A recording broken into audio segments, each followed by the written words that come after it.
तो हमारा पीछे विषय छूटा था कि गृहस्थ के अंदर जो माला और नाम है वो इसी तरीके से हैं, जब इंसान बोर हो जाता है तो खाने की थाली में अचार लेता है, फिर वो थोड़े टाइम बाद अचार से भी बोर हो जाता है। तो ऐसे ही होता है, क्योंकि उसका सार हमारे गुरु लोग और वो लोग नहीं बताते।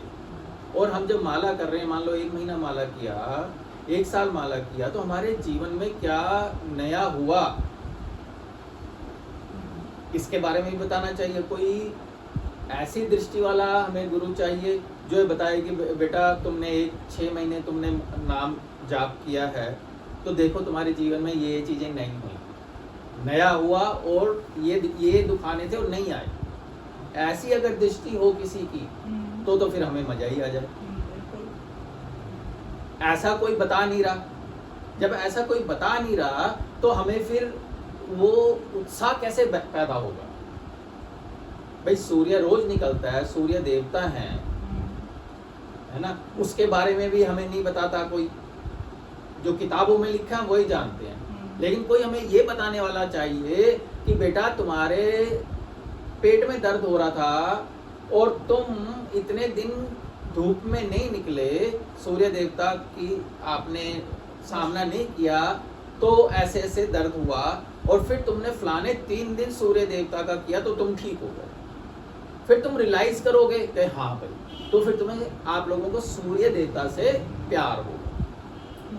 क्योंकि ये जो हमें दिखाई दे रहे हैं, पवन देवता, सूर्य देवता, ठीक है, अग्नि देवता, अब अग्नि देवता का तो हम समझते हैं सूर्य का ही अंश है, लेकिन जो ये देवता हैं ये हमें डेली चल रहे हैं, हमें हवा के अंदर ऑक्सीजन ना मिले, हम उसी टाइम मर जाएं।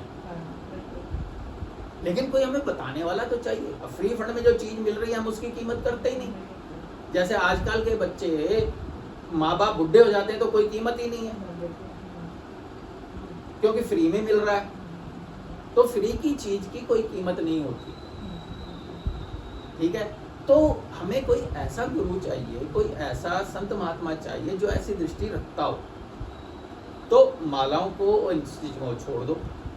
गृहस्थ आश्रम पे मैंने बोला कि गृहस्थ आश्रम के अंदर, मेरा पिछले उसमें टॉपिक था कि हर इंसान में अंश है, और उस अंश को देख के, मात्र उस अंश को देख के, जो हर जाति धर्म से अलग है, सबके अंदर वो अंश है, उस अंश के बिगड़ हमारा ये पंच तत्व का शरीर चल नहीं पाएगा।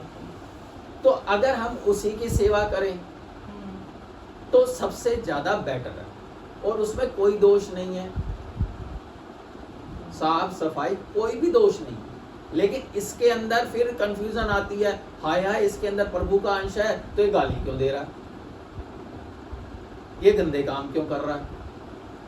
तो उन टॉपिकों को छोड़ दो।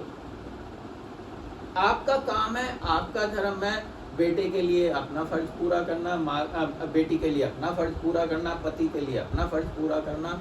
वो काम पूरा करते हुए उन्हें टाइम पे सब कुछ मिले। एक जैसे प्रभु की मूर्ति को आप भोग लगाते हो, ऐसे भोग देते हुए, अपने सारे रोल पूरे करते हुए आप आगे बढ़ो। इसके अंदर आपकी शुद्धता की जांच कैसे होगी? मैंने स्टार्टिंग में बोला कि ऐसा गुरु चाहिए, ऐसा महात्मा चाहिए, ऐसा संत चाहिए जो आपको साथ साथ एक थर्मामीटर दे, एक ग्राफ दे कि ये चीजें अगर तुम्हारे अंदर बदलाव हो रहे हैं तो तुम आगे बढ़ रहे हो, वरना घूम घाम के वहीं आना तो फिर फायदा क्या। तो उसकी पहचान ये है कि आपका चस्का जीभ का नहीं, नाक का नहीं, पेट का नहीं, दिमाग का चस्का वो चुगलियों की तरफ ज्यादा जा रहा है, दूसरों की बुराइयों की तरफ ज्यादा जा रहा है, या उन सबसे ऊपर होते जा रहे हो आप।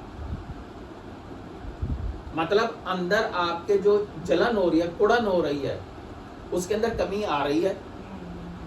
अगर वो कमी आ रही है तो आप बहुत सुंदर तरीके से गृहस्थ आश्रम को निभा रहे हो और उसके अंदर तरक्की कर रहे हो।